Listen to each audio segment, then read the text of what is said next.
Now, Scooby-Doo Mystery Incorporated. This is the most recent Scooby-Doo show. I believe it's the 11th iteration. Yeah. When was it? Like 2010? It was 2010 to 2013. Yeah. It ran for 2 seasons of 52 episodes, which I found out recently is the longest running Scooby-Doo show.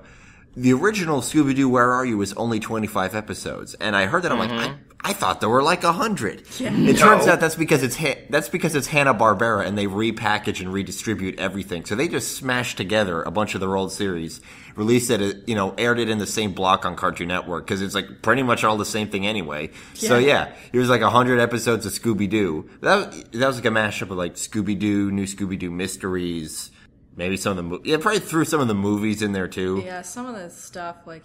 And here's the thing, like, this show never got as popular as it deserved to be. No. Absolutely not.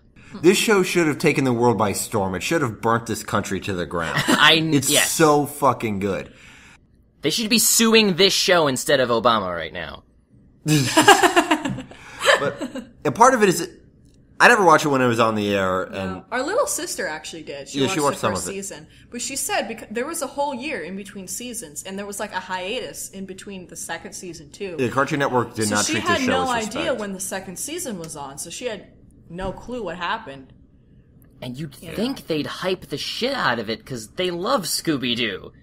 Yeah, they make so much money off of Scooby-Doo. And here's the thing about Scooby-Doo as a franchise. It has been a pop culture staple for... Ever. 69? 69. 69. So, almost 45 years. Mm-hmm. It's almost never been good. Nope. It's almost always been pretty crappy. Like, Pupnam Scooby-Doo was pretty fun, although I haven't really seen it since they were still... It was alright. It's solid. It was fun. It was the best. Yeah, it's solid. I wouldn't say it's fantastic, but it was... I wouldn't say it's the greatest show, but it was a good show. It was enjoyable. It wasn't a total waste of time. Yeah, there's probably been some other stuff in the middle that was also good too, but like, I've never been a big fan of Scooby-Doo. Like, Tooch, is there anything else that has been, worthwhile? Well, I feel like, surprisingly, and it surprised me at the time, the one that came out after Pupnam Scooby-Doo, What's New Scooby-Doo? At the time, What's New Scooby-Doo was really solid because where everything after Scooby-Doo Where Are You tried some new gimmick, either new characters or a really out there premise or just a gimmick like they're kids now, What's New Scooby-Doo was like the first one to legitimately go back to their roots and like, let's just have the gang driving from place to place in their van, solving mysteries. It was literally just, it's the exact same fucking show, but now it's 2002 instead of 1970s.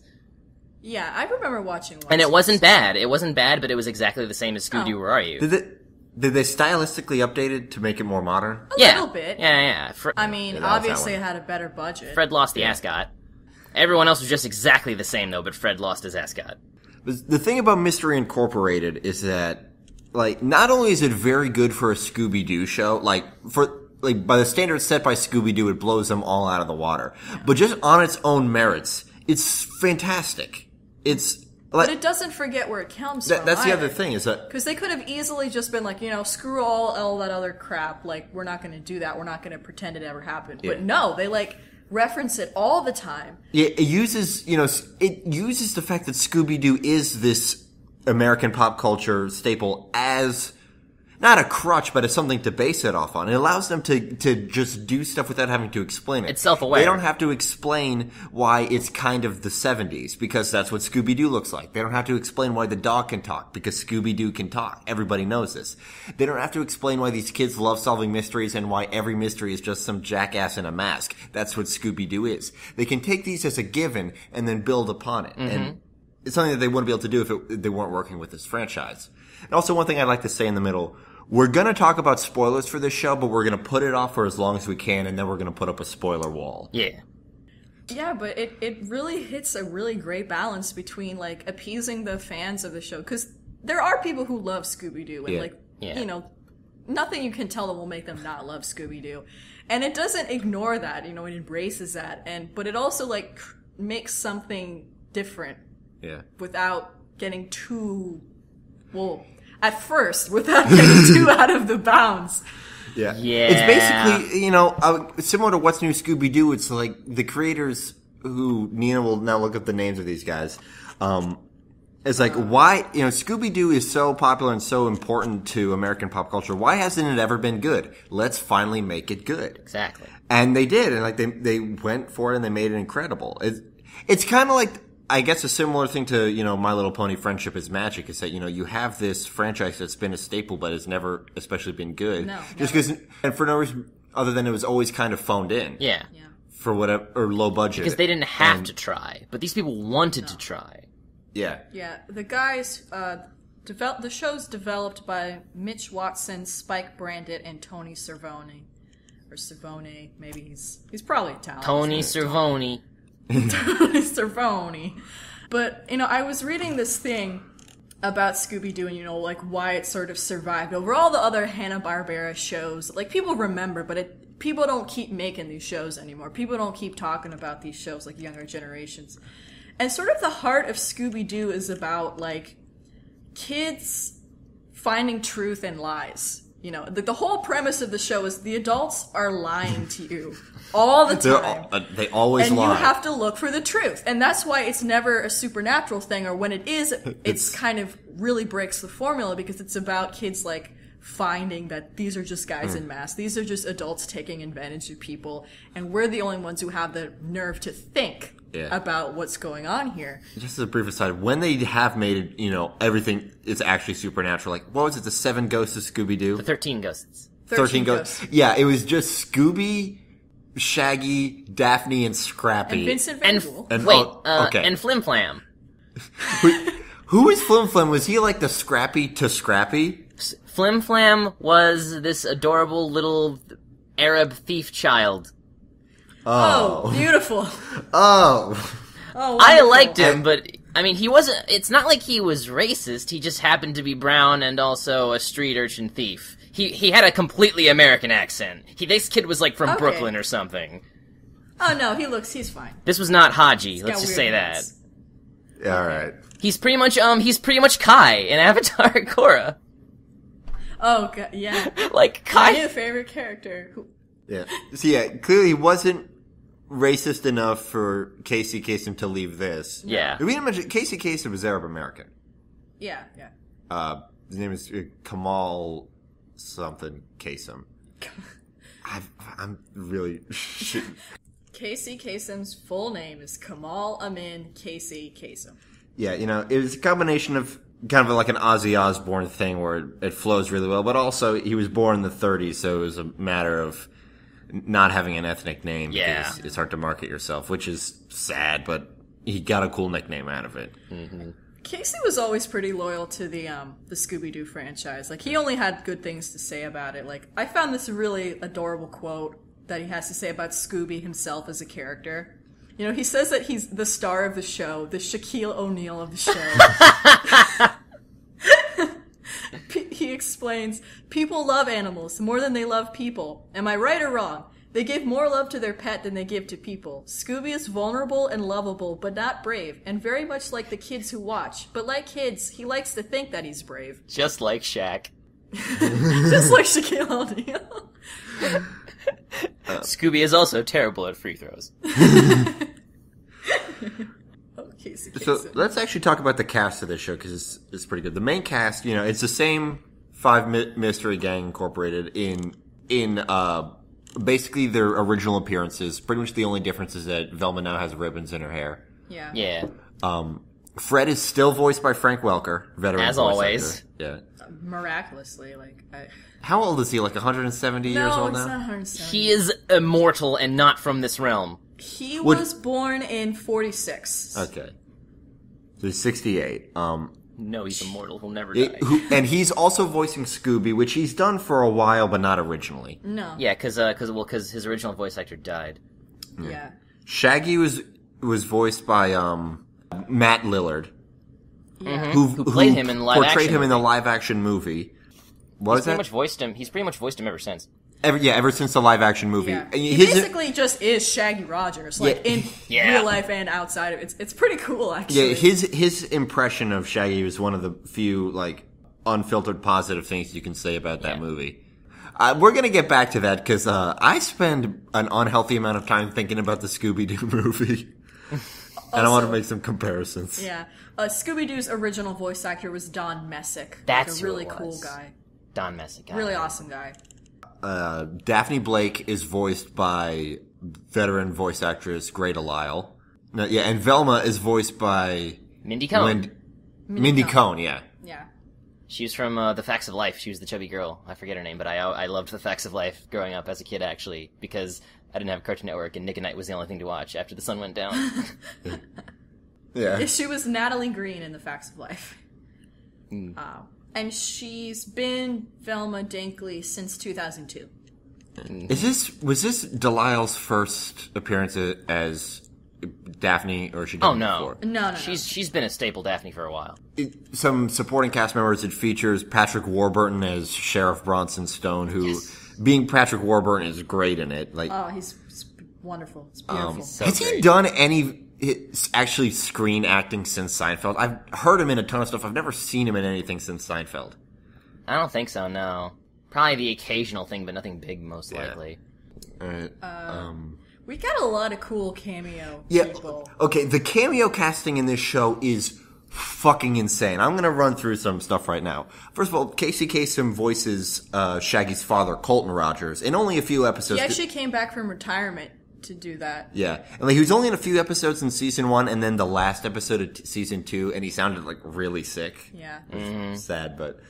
Now, let's go through some of these voice actors. We've got comedian Louis Black and veteran German monster movie actor Udo Kier as recurring villains. That's crazy. We've got... What was her... The actress who played the mom in the National Lampoon's Vacation movies, essentially reprising that role for like 4 lines. Yeah.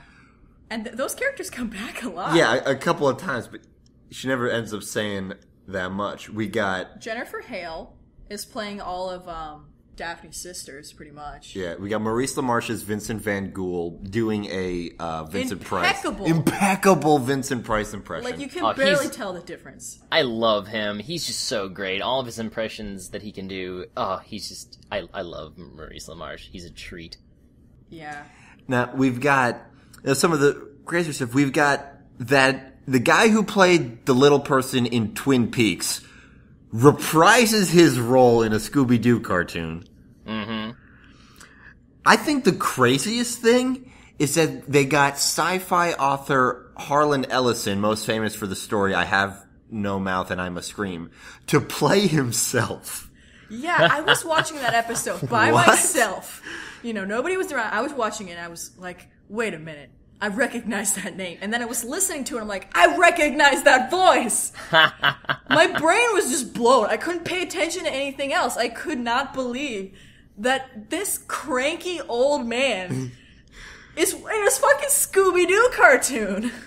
Playing like a snobby author, like playing himself. Playing a caricature of a slight caricature of himself. Like, Velma has this hilarious line when they try to find him later on where it's like, what happened to Professor Ellenson? And she's like, oh, he went to a... He's out of town for a National Misanthropes Convention.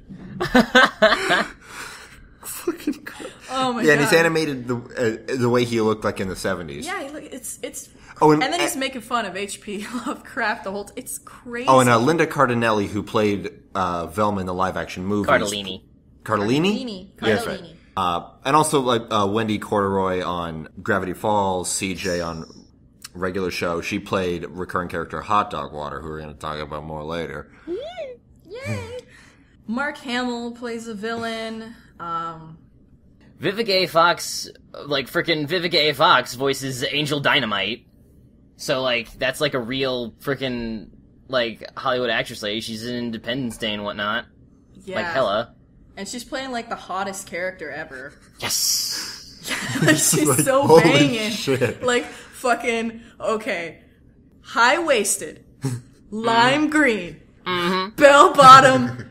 Tight-ass pants. Woo! What dreams are made of? Oh my god. Oh, hey, she voiced a one-off character in one of the direct-to-video Scooby-Doo movies. She, in Scooby-Doo Stage Fright that came out last year, she voices someone called Lotta Love. A lot of heart for Phoenix Wright.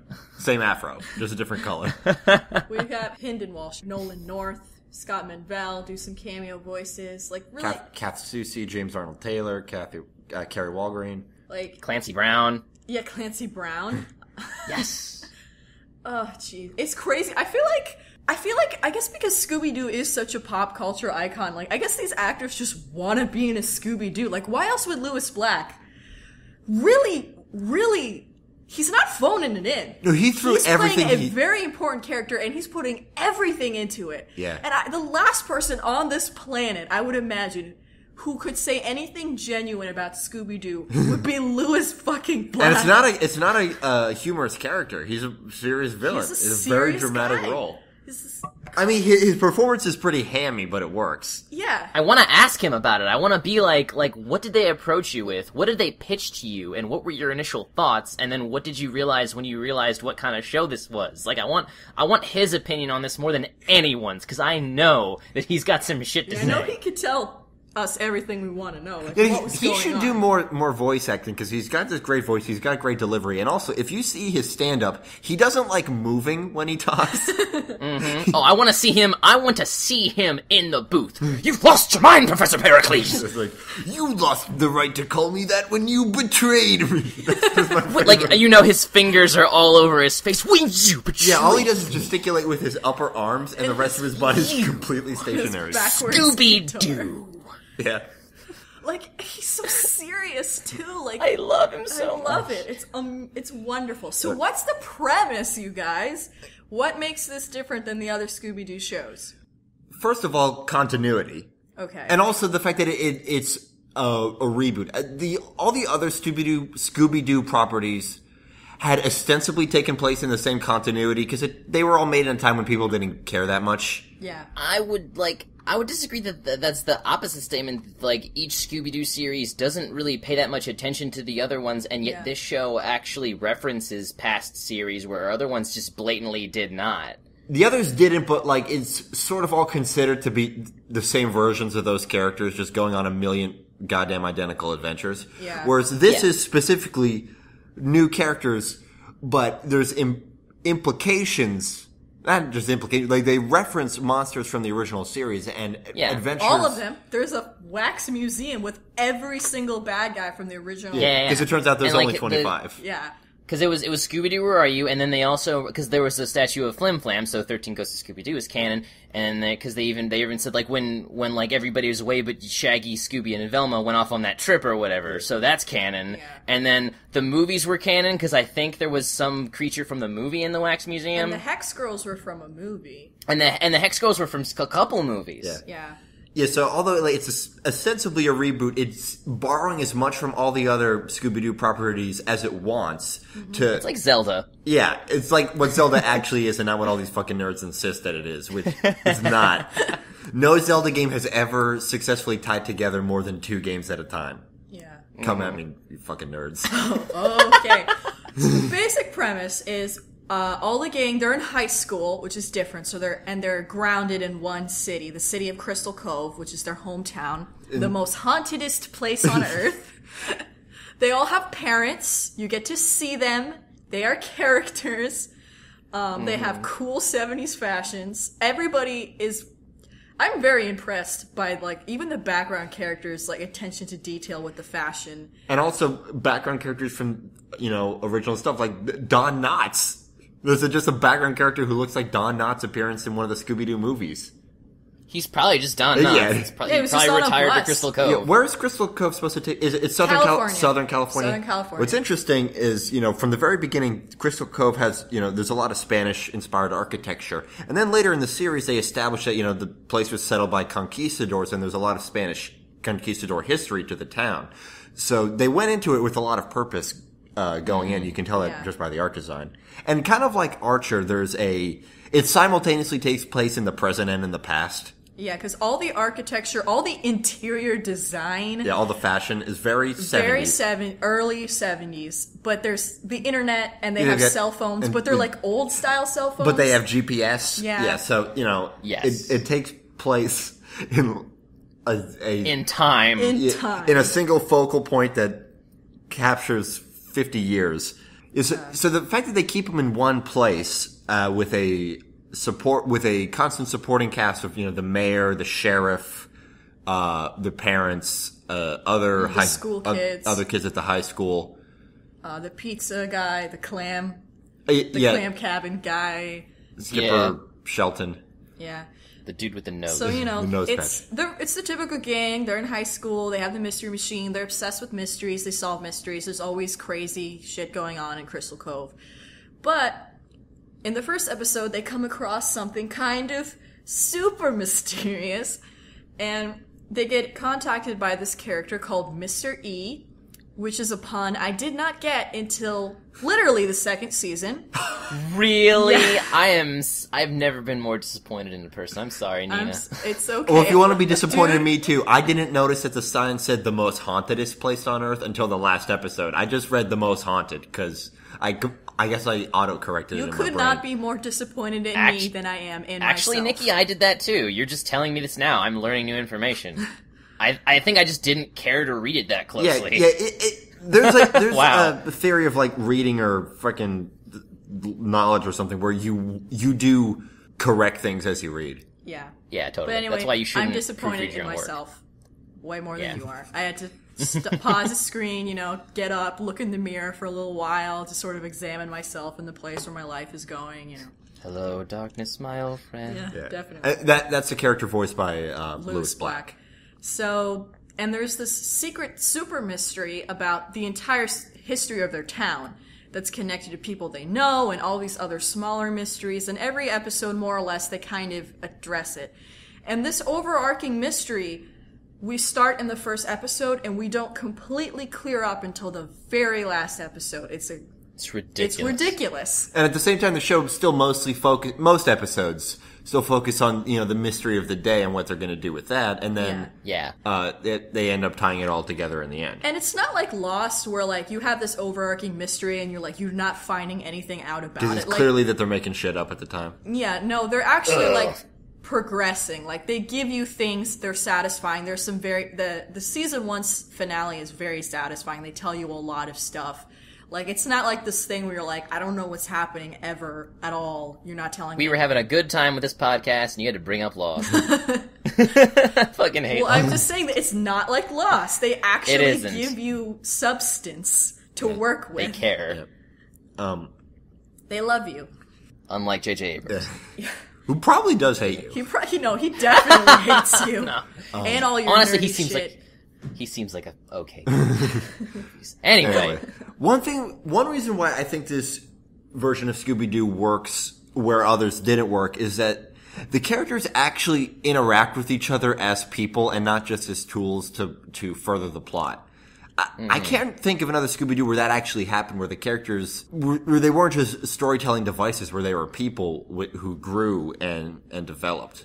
Well, I mean, not so much developed, but I mean, because I've always said this ever since I saw Mystery Incorporated, was before this, the only Scooby-Doo series that really fleshed them out and gave them more clear-cut personality, maybe not developed them, because it was still very episodic, but A Pup Named Scooby-Doo gave them a lot more personality. Yeah. A Pup Named Scooby-Doo is what started the whole Fred's kind of fucking dumb thing. Yeah.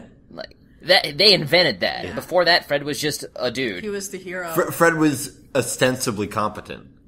Yeah. He owned the car. It was his car. He was a great driver. Some of the driving no, he wasn't. They broke down every week. Some of the driving scenes in Mystery Incorporated are fucking insane. He's like Batman with his driving. He's like Burt Reynolds. Yeah. But that's a great segue into actually talking about the characters and what they do with them and but basically, in other series, other than maybe Scooby and Shaggy, the characters never played off of each other. There were no dynamics. No. Mm-hmm. They had their catchphrases. They had their, beats that they would hit in every episode. Yeah. But they would never, really talk to each other. No, they didn't. About stuff. About, what they liked. Their lives. What music they listened to. It was just, mysteries. Right. So, who do we want to start with, character-wise? Fred? My favorite. Probably. Yeah, surprisingly the funniest character in this show. Which is something I never in my life would think to say, that Fred Jones is my favorite Scooby-Doo character because every other show he is just a nothing, milquetoast, waste of space, doesn't do not anything. There. He's not there. No. Half the time he isn't even there, actually. Like, he isn't in most of the shows. Because they can just write him out, nothing changed. But here he's freaking hell. He is the de facto leader of the gang. Yeah. He's hilarious. And what the sort of the gimmick that they pull with him is that, again, in reference to the original series, he's obsessed with traps and trapping criminals and like the art of trappistry. And you really think the joke is going to run out and get tired. It never does. Not 52 goddamn episodes, and they still make the fact that this dumb kid loves traps. And they live in a world... women. They live in this world where traps is considered like a real hobby a person could have. Like and Traps Illustrated. It always... That was my favorite joke because of the probably not so innuendo implications I read it of from it the that they didn't articles. intend. Fred! Oh, Fred. But yeah, but the thing that makes traps work is because as Fred's character develops, because his character develops the most, because he has the most shit poured on him. Yeah, well, we'll go about what that is specifically later. Yeah, but like, you get the feel, it becomes very clear, very quickly, that he's not all right in the head. You know, like, he's got some serious daddy issues, he has some serious identity issues, and traps is his coping mechanism. And it's obsessive and a little unhealthy. And, like, his friends are just kind of have to be like, yeah, he gets a therapist in the series. It's kind of crazy. Traps start out as his anti-drug and then become his drug. Yeah. Oh my god, you're right.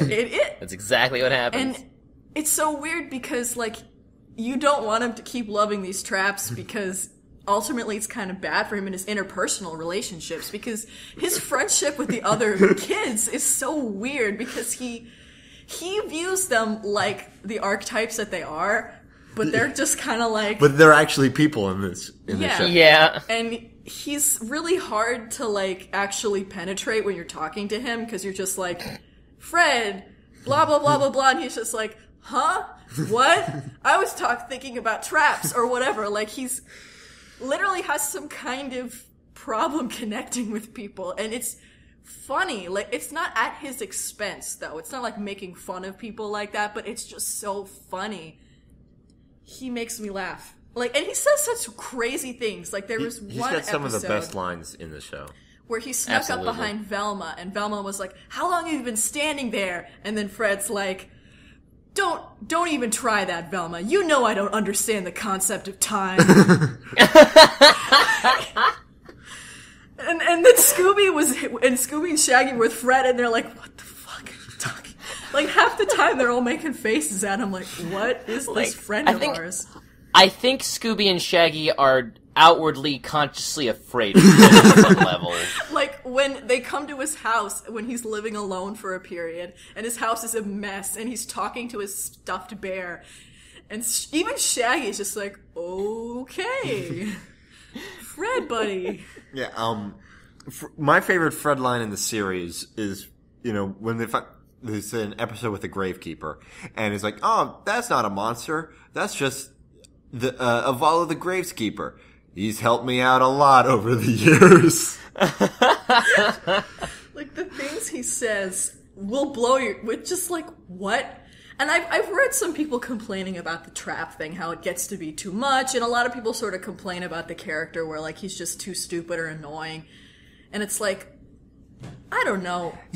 I would certainly take this very characterized personality over the absolute lack of personality he's had in almost every other iteration of Scooby-Doo. Yeah, definitely. Absolutely. So, I guess then we can do Daphne, because that's how it goes in the order of the opening sequence. Hey! Mm-hmm. Which is a very great little opening sequence. The song is perfect for the mood. Oh, it's so great. So Daphne, in this show, they make it very clear that she's in love with Fred. From the very beginning, she really likes him. She puts up with his stuff. He's totally oblivious to her. It's actually kind of, I think, interesting. It's like a very interesting gender dynamic. Yeah, it's like, you know, in media you see like this friend zone bullshit all the time, and it's usually the girl friend zoning the guy, and they reverse that with actually both of the major relationship dynamics. The other one being Velma and Shaggy, which we're going to get to later. Yeah. Daphne is trying everything to get Fred to notice her romantically and not just as a friend. And he just doesn't see her as that. He just sees her as another one of his mystery gang trappertrons. And she's very patient. Like, she's amazingly patient. Yes, saint-like patience. And she's in it for more than just Fred. Like, she does like solving mysteries. Yeah. She doesn't get kidnapped as much. She gets kidnapped sometimes. Yeah. But, like, she's definitely more competent than she was in the original series. Like, she has a specific set knowledge of certain things, and she uses it. And at the same time, I'm sorry, but at the same time, it's not like the movie where like she had to be that cliche, Hollywood has no idea how to write strong independent women, so let's just make them be super angry and know kung fu. Oh. Like, she's not that either. No. Like, she's very much sort of like a stereotypical teenage girl, whatever. Like, she likes her boys, she's rich she likes her money. The jokes they make about her wealth are great. And her crazy mom. Crazy mom who's on painkillers, I think we can safely assume. So, whatever they were doing, I don't know if they did that in the 70s yet, but like, yeah. But she's like not obnoxiously rich, like she kind of was in A Pup Named Scooby-Doo. Like, she's actually doesn't take advantage of her wealth. Like, there's a scene where she asks for money from her mom to go shopping, and her mom gives her this giant stack, and she's like, I just need a little bit. You know, so she's not like a brat. And her boobers, I hate to talk about this, but her pajamas in the show is a literal teddy nightie. Okay, she's wearing a purple bra and panties and like a little lacy thing that comes off of her bra. And she'll just wear this when people in her bedroom. And it's not even a thing. When she lays down, her boobs kind of squish in that way that boobs do when they lay down. Like, the amount of attention to detail to her boobs is really, God damn, really kind of crazy to me. Yeah. Show us some hot characters. There's shows, like, I was very kind of uncomfortable with myself and how much I was responding to the hotness of the characters. Yeah. Christ. Sorry. Yeah, and most of, I feel, Daphne's development is done in synchronicity with Fred's. Is them developing as a couple a lot. And you know, because what they want out of the other continuously changes, like actual ass people do. Yeah, and teenage, because, you know, Fred is a very difficult person. And Daphne is, like, the only one. You know, he's so lucky to have somebody like her who's literally the only person that could probably stand him enough to, like, actually want to deal with him and want to love him and, like, appreciate him.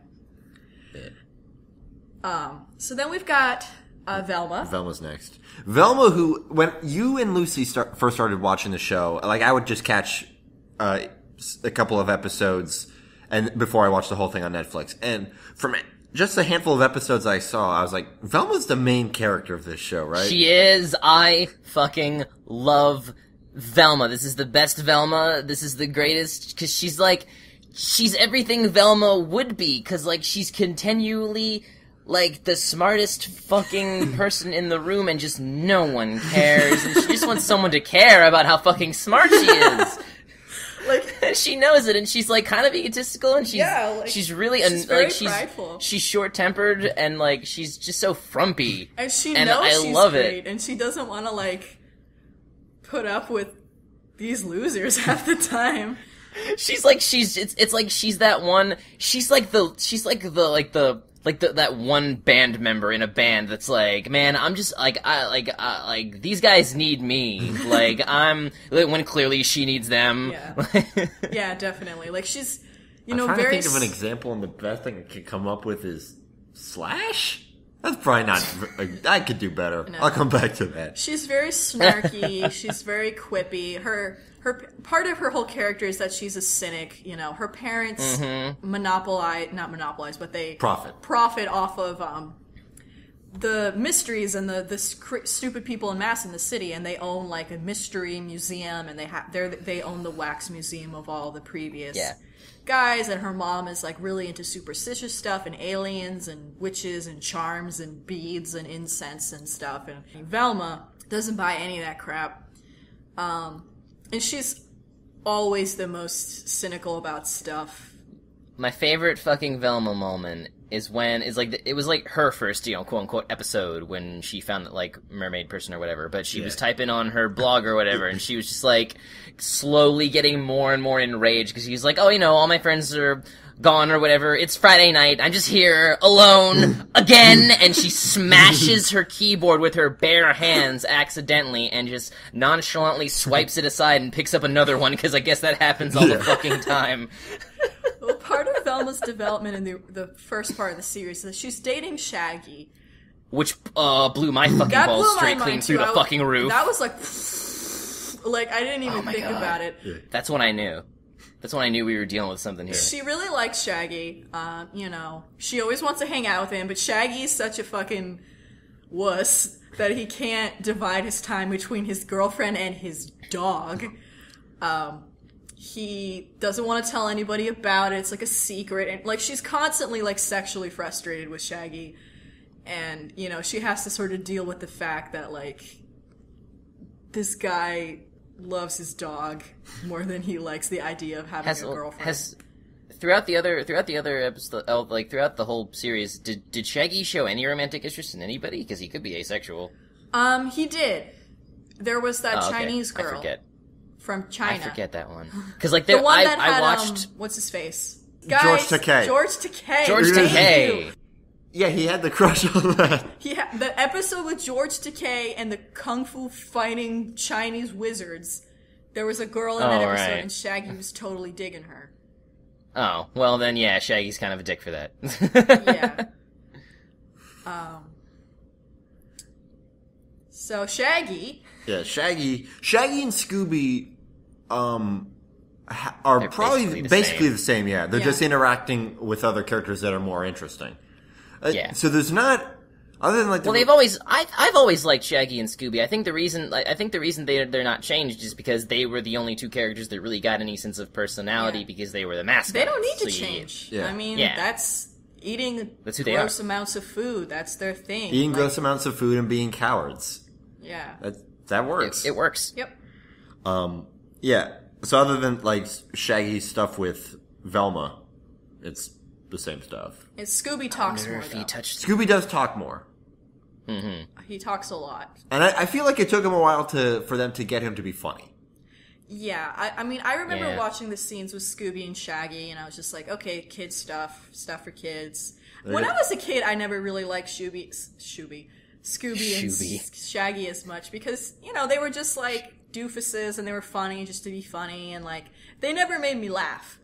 But eventually they did start making me laugh, so. Yeah. Mm-hmm.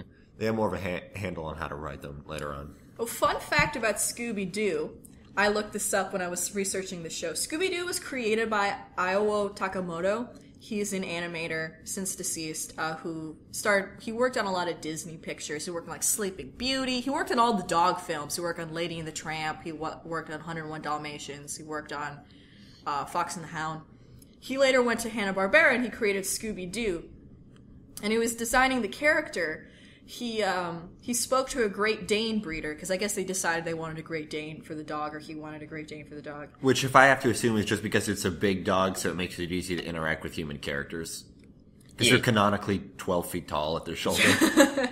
Yeah. I said canonically referring to the real world. Fuck me. And he asked this guy what was the desirable characteristics for a pedigree dog. And he decided to go the opposite way on absolutely everything. He gave him a humpback, bowed legs, small chin. He even got the color wrong on purpose because he wanted his dog to be it's ugly. The ugliest Great Dane. And I really like that story. Yeah, that's amazing. Yeah, literally the ugliest dog. The ugliest dog in the world.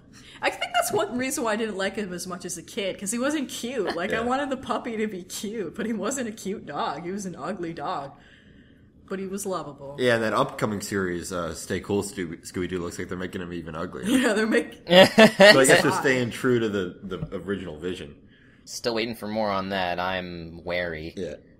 Is there anything else about the show that we can say without having to put up the spoiler wall, or should we start talking about specific episodes we found notable? One thing I can say, it's good for kids. If you want to watch it with kids, you can. You definitely very can much. because there's so many references to horror, Everything. everything. Yeah. Like it's kind of Horror, ridiculous. sci-fi, pulp. Yeah. We could Twin play Peaks. just a game of naming everything. Like the Wikipedia list of episodes has a section just for references because the show references so many things. Not only is Twin Peaks referenced, the Twin Peaks references are inherent to the finale of the series. Yeah, it's like very plot important. And another Twin Peaks actress comes, Amy Acker, plays a character that's very important. Yeah. And yeah, it just gets crazy. Like the ending gets very, very crazy.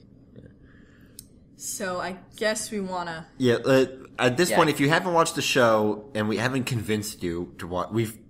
I'm going to say we have, at this point, definitively convinced you to watch this show. At least try it. It's on Netflix right now. Yeah, all of it's available to stream, and Boomerang's apparently re-airing it. Yeah, Boomerang just started airing it this month. But now we're going to start talking about episode specifics and spoiler stuff, so consider yourself warned. Go away. Don't go away. We love you. Stay with us forever. Well, no, because don't go away now, but then come back later, because you'll get spoiled. Yeah. Okay. But then So you'll sad. watch the whole show, all 52, then come back and listen to our dumb faces. So, pause this now Keep it paused on your computer. for 52 episodes, for a whole day, More than a day. and okay, yeah,